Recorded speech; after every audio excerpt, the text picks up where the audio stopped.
Hello and welcome back. Today we're going to go old school. This is my 1986 Yamaha FG420-L for left. And it's been a while since I had it out. What I found was, from my previous videos you might have noticed, I have too many guitars. So I've sold one. The other one, I'm getting somebody coming to look at it. Who knows? I might be down to 6. Woo! But anyways, this is the original. This is where my guitaring began. Well, where my guitar owning began. I, of course, like everybody else, had a borrowed guitar that I started to learn on to see if I really wanted to proceed with it, and so I did. So this was my first real left-handed guitar. First left-handed guitar I ever played. Before that it was right-handed ones inverted, and then I had a right-handed one that I restrung. That worked out real well. But this was the first left-handed that I actually owned and played. This was in the store when I went into the guitar store in the small town in southern Ontario that I lived at the time, and this was on the wall. So I went, I'll take it. I was just moving out of the town to another town that I didn't know anybody in, so I was going to need some thing to keep me busy, and this was it. So we're going to take a look over it today. Possibly restring it. I'm not sure. When I did this last, the strings don't look that bad, but it can certainly use a double check to see where the action is, where the nut is, blah blah blah, and that's where we're going to go today. Now, some of you more eagle-eyed viewers may have noticed that I've done a little bit of a appearance change. Well, it's late August, so time for my biannual head shave and beard shave. Either way, it's me. So first thing we're going to do is check out how the action at the nut is. And this is by taking your capo, putting it down below on the 3rd fret basically. What you want to do is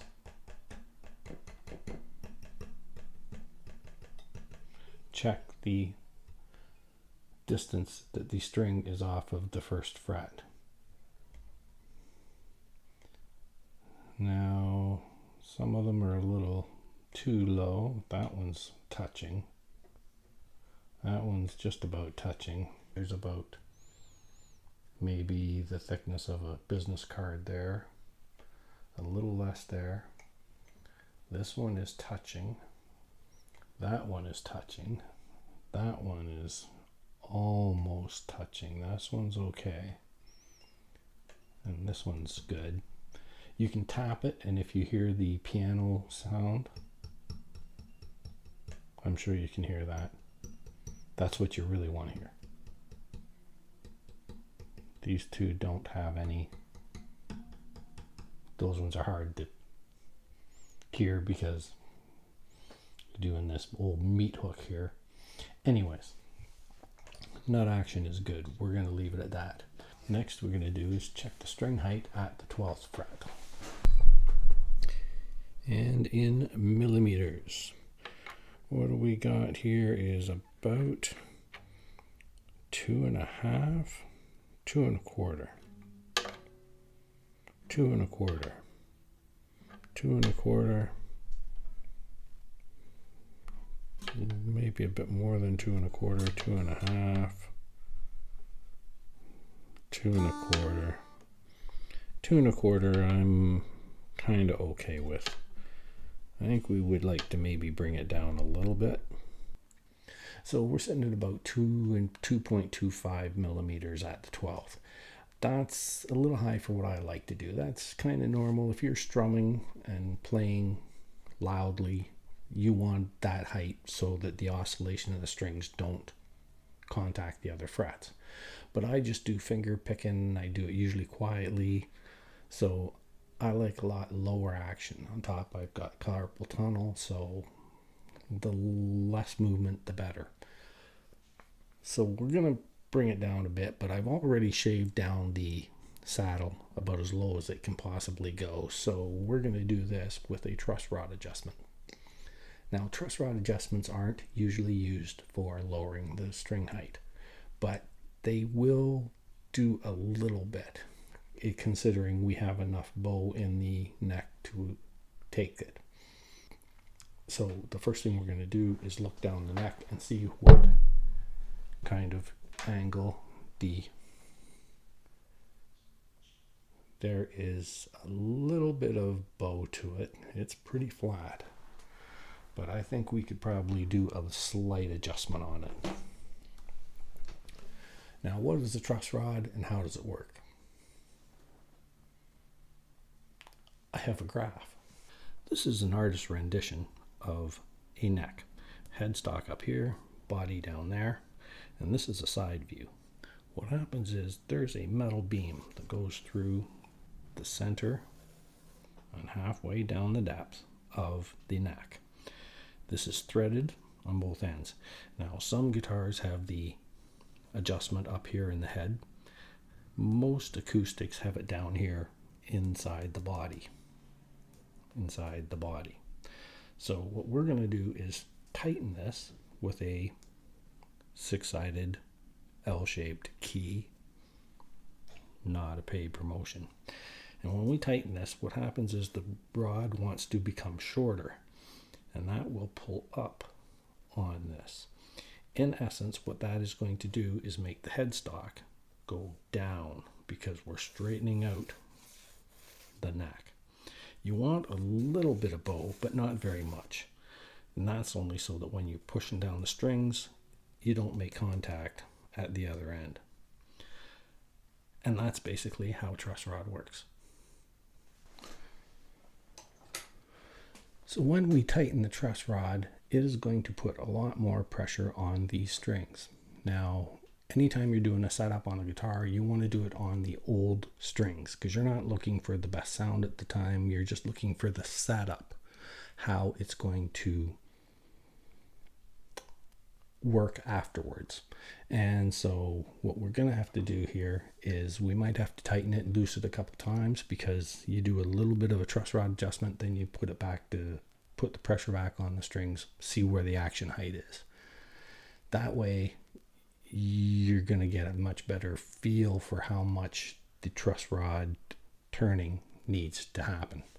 So whenever you are loosening off the strings on a guitar, you always want to loosen. Go ahead. I know some of you know. Loosen the skinny strings first. Because if you loosen the heavy strings, what you're going to do is put a lot more pressure on the light ones, and they are there's a much better chance of them snapping. And I've already snapped a guitar string today. I snapped 3 last week doing my 12 string. Long story, don't ask. Anyways, so that's what we're going to do. We're going to loosen off all the strings and then do the truss rod adjustment. All right, so now let's loosen off the strings. Skinny strings first. So now we've loosened off all the strings. We're going to remove them from the nut.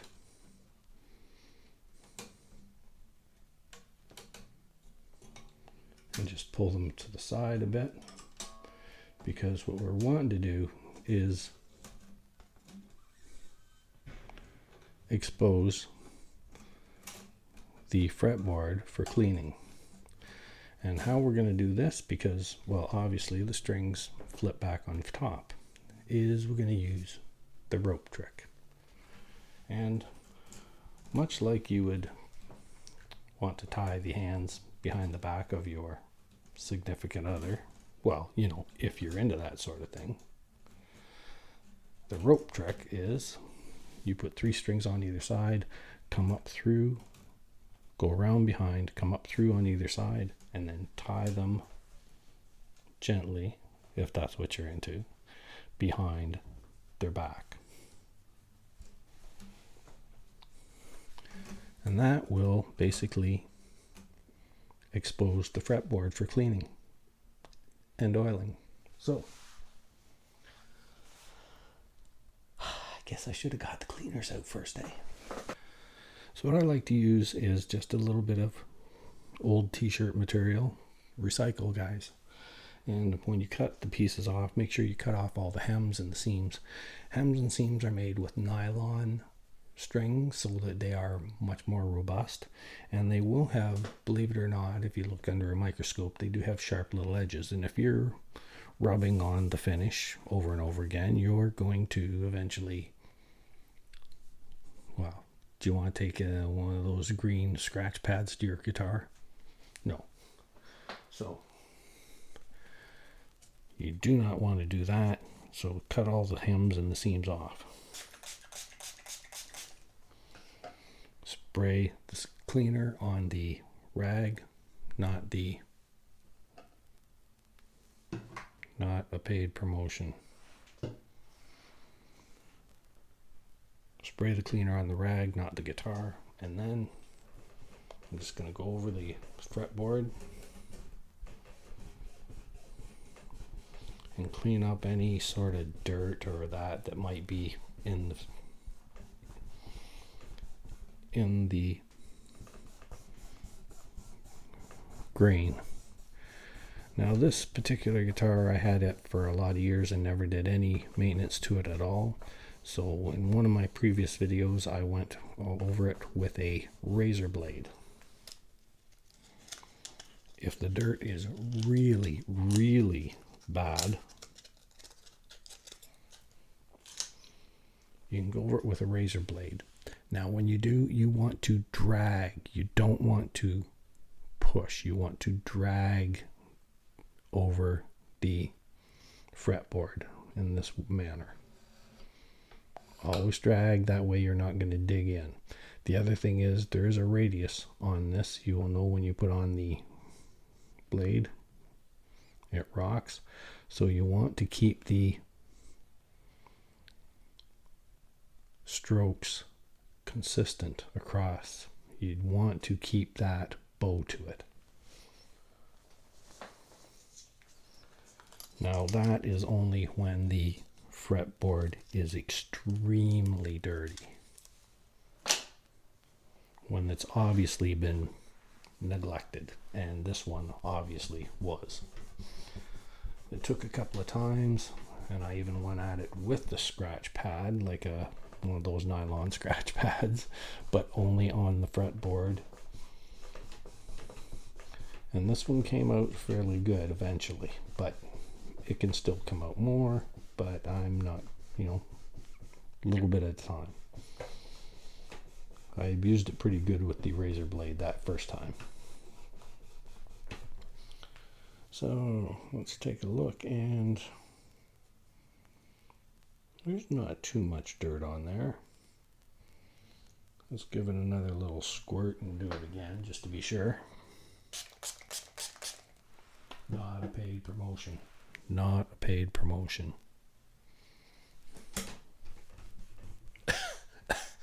And do this in a well ventilated area.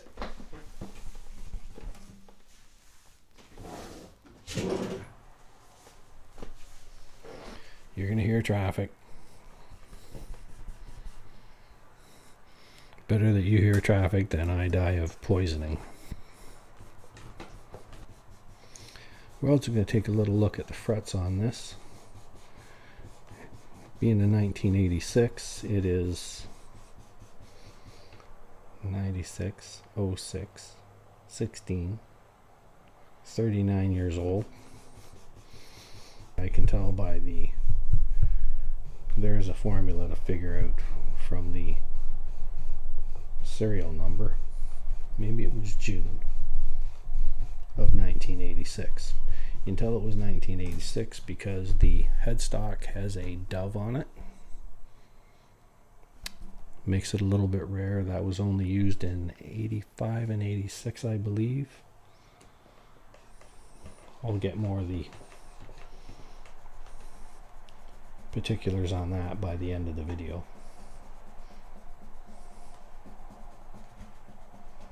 because I'm going to try and figure out the exact date that it was built to, so we have the whole works of it. Okay. Drink.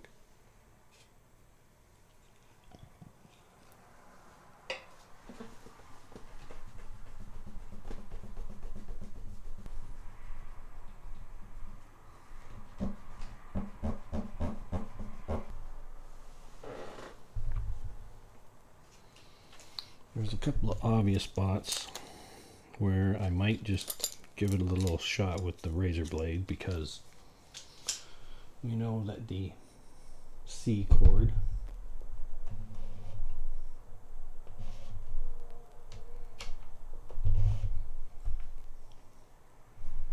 makes my finger go there, and the D chord makes my finger go there.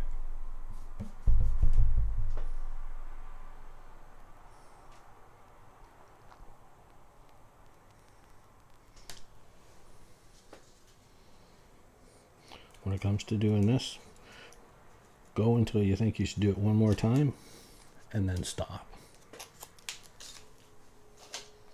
You can always catch up with it next time. Now we're going to go over the rest of the guitar while we have it. Oh, I'm probably going to be changing the strings. We'll leave it for now. Now, to do the truss rod adjustment, you need your 6-sided L-shaped keyed tool. Not a paid promotion. I'm going to take a couple of different ones and see which size actually fits.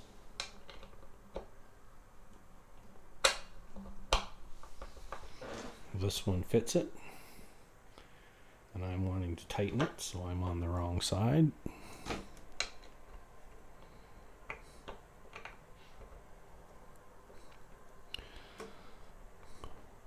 I'm not going to tell you what size this is because, number one, I don't know.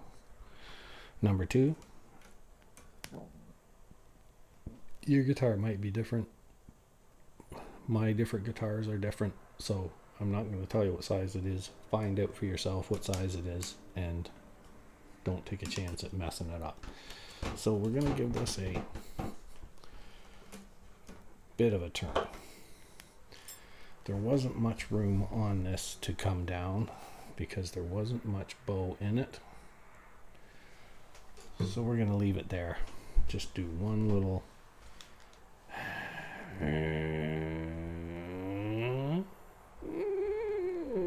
It's sitting straight, but I might do it another one little bit.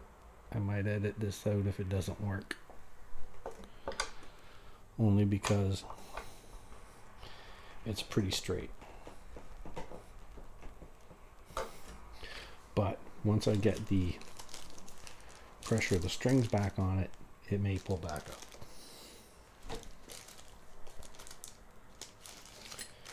Keep all your 6-sided L-shaped keyed tools, adjustment tools, together, because it's important. So now we're going to take the other rag, because I did make 2 of them, and always make sure that you use a specific rag for a specific formula, because, well, you don't want to mix your chemicals first off, because sometimes chemicals have will have a reaction with each other, chemical reaction. They can emit poisons, explosions, that sort of thing, so don't do it. On top of the fact that the other cleaner was made to clean everything off. This is an oil which is made to seep in, so they do completely different things. One's going to outweigh the other, one's going to cancel out the other. So we're going to take our fretboard oil and apply. Not a paid promotion.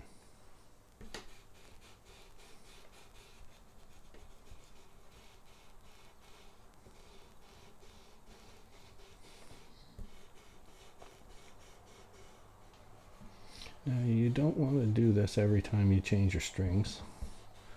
At the same time, this guitar never had it done before, so I'm catching up. Plus, I just went over it with the cleaner, which took everything off. You want to make sure you get good 100% coverage side to side. And we're going to let it sit on the surface there for a bit. Let it seep in. And then we will wipe it off after the fact. You want it to seep in for a little bit, but you don't want to leave it completely on there all the time, because if you get a chemical in between the fretboard and the rest of the body, it could lift the fretboard, and we don't want that.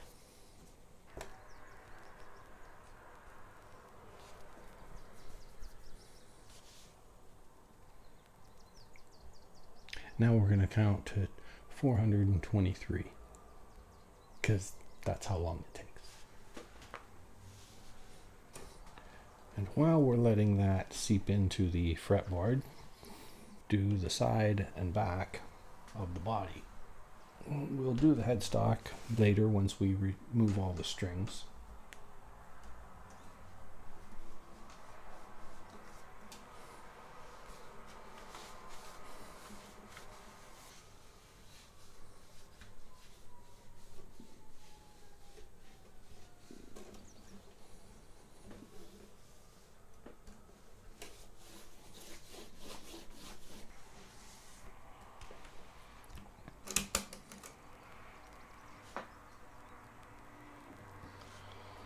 Okay, so now we've waited long enough for the oil to seep into the fretboard.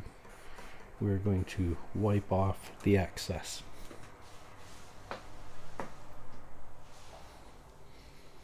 Using the fretboard oil rag.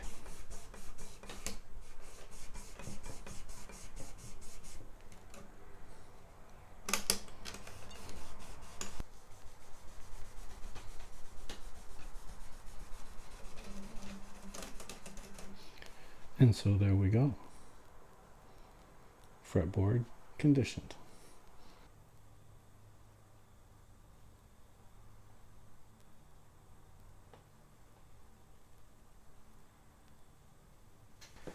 And so now we will remove the rope.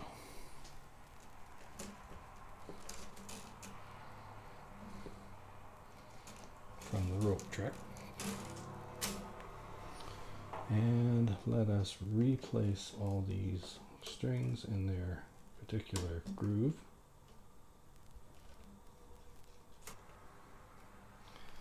And bring it up to just rough tuning, because all we're really doing is checking the height at the 12th. Again, we don't need it into perfect tune. We need it into ear tune. Now when restringing, retightening, it's still going to take a few times for the strings to resettle where they were.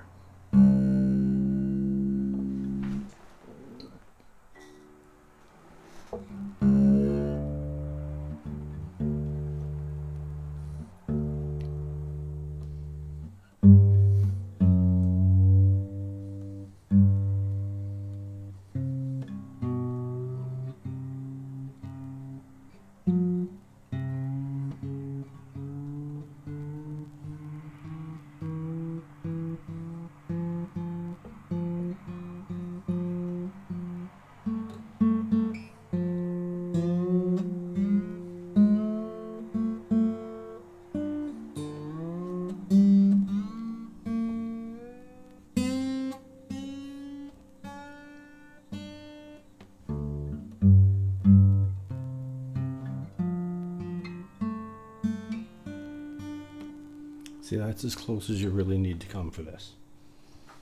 So, in millimeters at the 12th, we have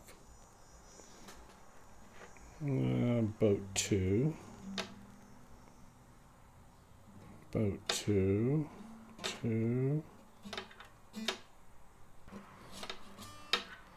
Okay, we're about 2 or a bit higher than that. That's still high for me, but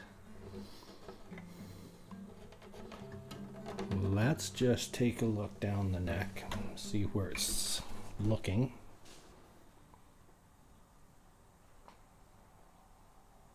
That's roughly about as flat as it can be. So now we're going to go over every fret and make sure that we have no buzzing.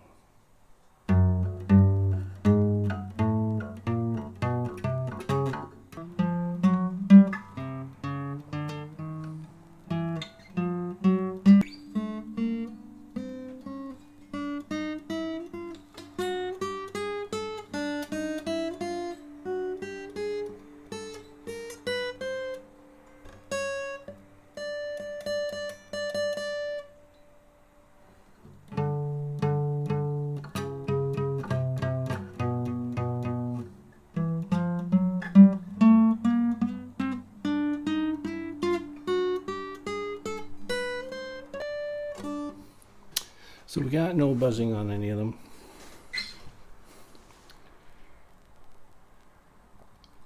And that is fairly straight. Do we mess with it anymore though?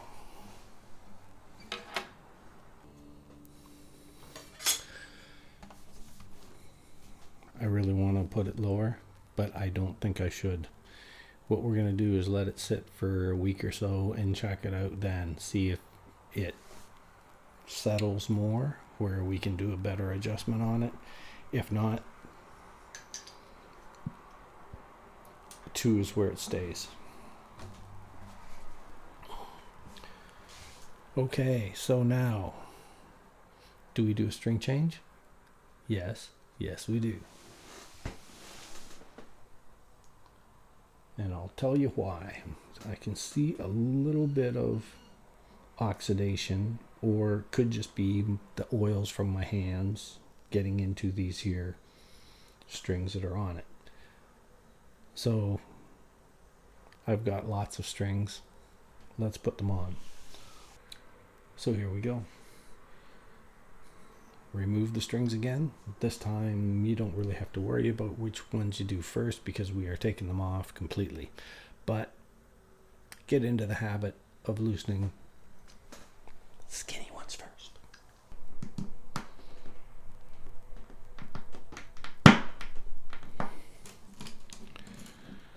Now, there is a groove in this here winder that is supposed to go under the pin and pry it out.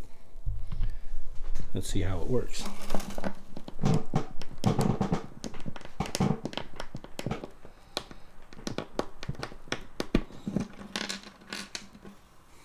Well, it worked on the skinniest one.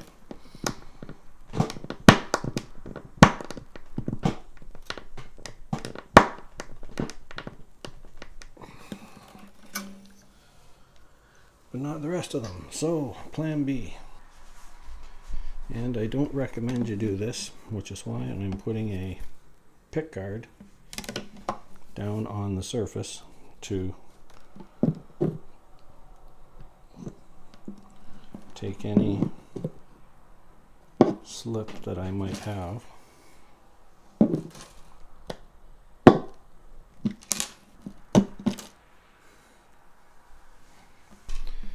Okay, and these were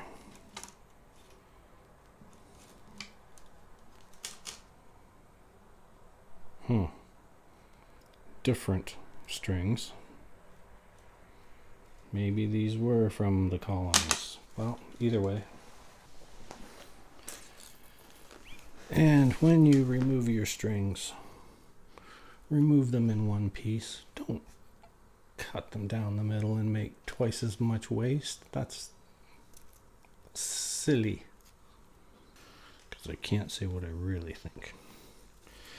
But keep them all together and make sure you got all 6. Make them all into one coil. of crap, and then take them back to your guitar store and tell them you want to recycle them. So as I say, I've been looking for a new alternative to strings. I had a company that I enjoyed playing with, but I'm Canadian, so we're now going to put on some British strings. Not a paid promotion, but I'm going to tell you, they are Roto Sound. These ones are Jumbo King, Phosphor Bronze, Acoustic, 10, 14, 20, 28, 40, and 50. And they come in a little package with the little silica gel thing. And they are color coded as well. So we go blue, white, red, blue, white, red. So obviously there's one blue. Well, there's two blues. But one of them tends to be just a little bit bigger than the other. So we're going to pretty much guess that the biggest one is for the low E. But wait, we haven't finished cleaning up the guitar yet. So let's put this aside. Get out the spray cleaner. Now we're going to finish off by doing the rest of the headstock, the neck, the back. Not a paid promotion. We're going to do an inspection of all the hardware as well while we're here. Yeah, I know.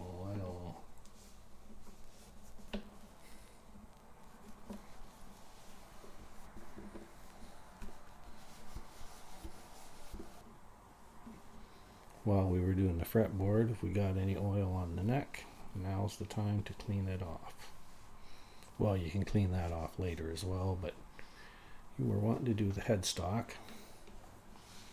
Doing the headstock means getting in under where the strings would have been, which is why we wait till now to do it.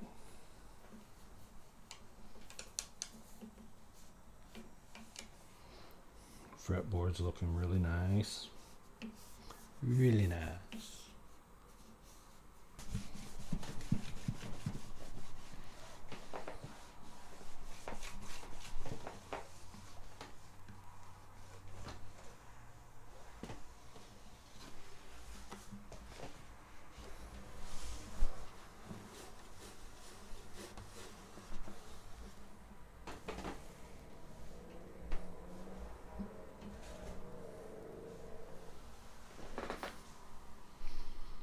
Yes.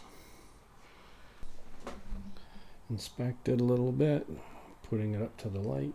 Everything looks good there. Back. A few buckle scratches on it. Natch. Well, it's a 39-year-old guitar, so. Aha.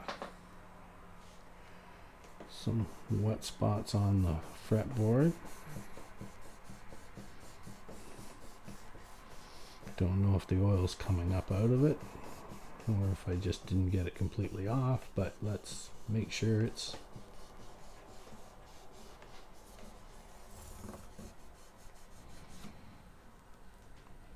sweet. Okay, now restring. Take your string, it's got a little spool on the bottom of it. You want the spool to roll. You want the spool to roll this way down into the guitar. You do not want it to roll this way. So you make sure it's going to roll down in. Your pin has a groove in it. The groove goes to the pointing at the head. You push in so far and the pin's going to keep going down and the string is not. If that does not happen, don't plant it. And there we go. Pin goes down, string does not. You want to take your string up past You want about 2 or so extra inches on there, and then cut.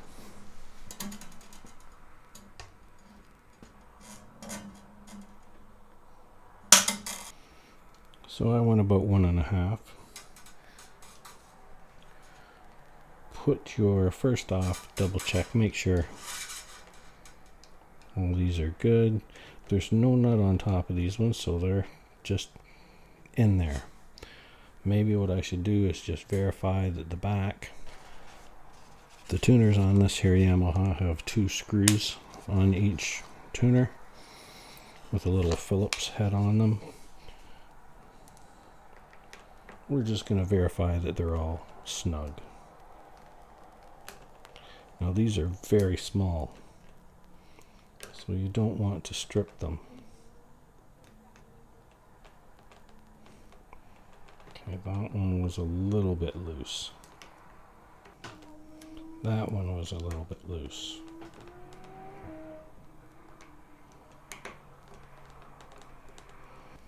So about 3 or 4 of them were just barely loose at all, but we just snugged them up just to make sure. Because now's the time you want to do that sort of thing. You want to do any adjustments when there's no pressure on it at all. Now we take the string,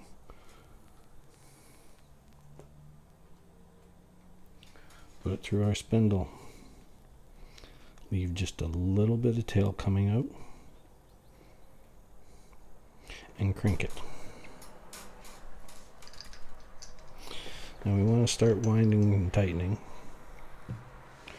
What we want to do is, when it comes around the first time, go over top of the tail that's sticking out of the spindle, and then go down under the crank and under the tail, and then keep it rolling down into the headstock. What that does is create just a little bit of a downward bend on the string when it comes out of the nut.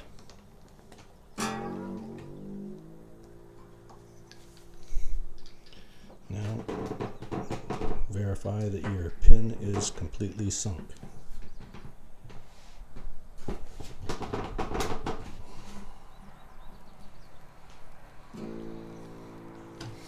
And on to the next string, which color code is white.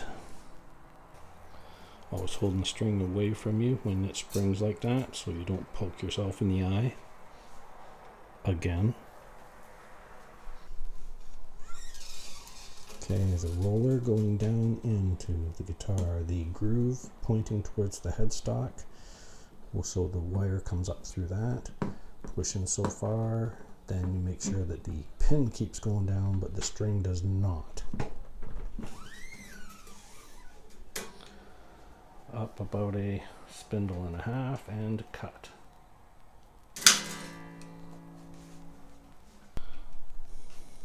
String through, just barely sticking out, and crank.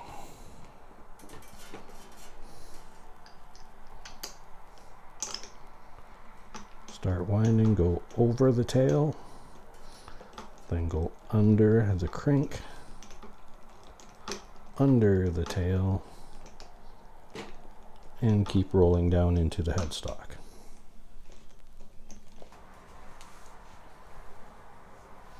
Rinse and repeat.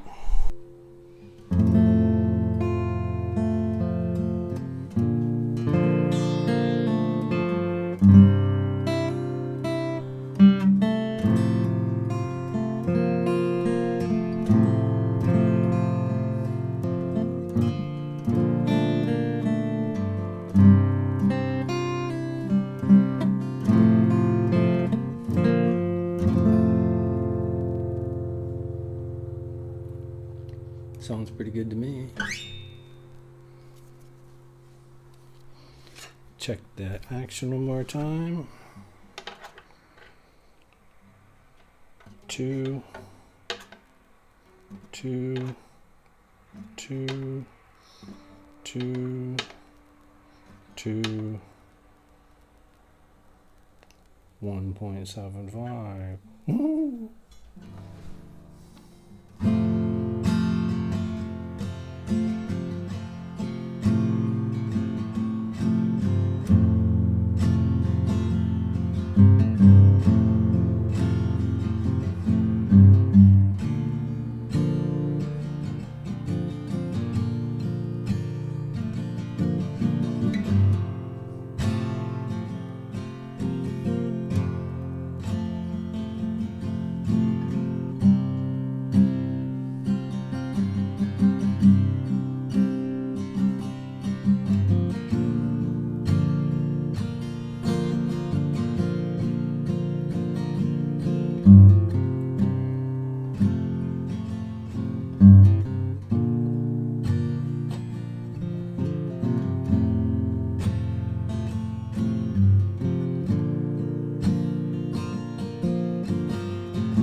(1986) Yamaha FG420-L.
So I just did the serial number lookup, and from what I can tell,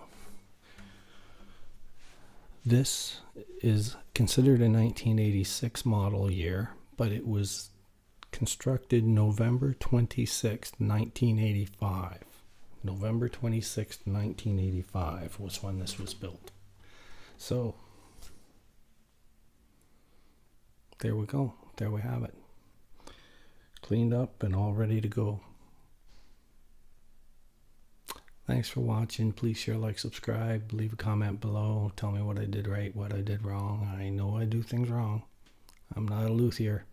I'm just an old guy with too much time on his hands. So with that, we'll get you next time. Bye now.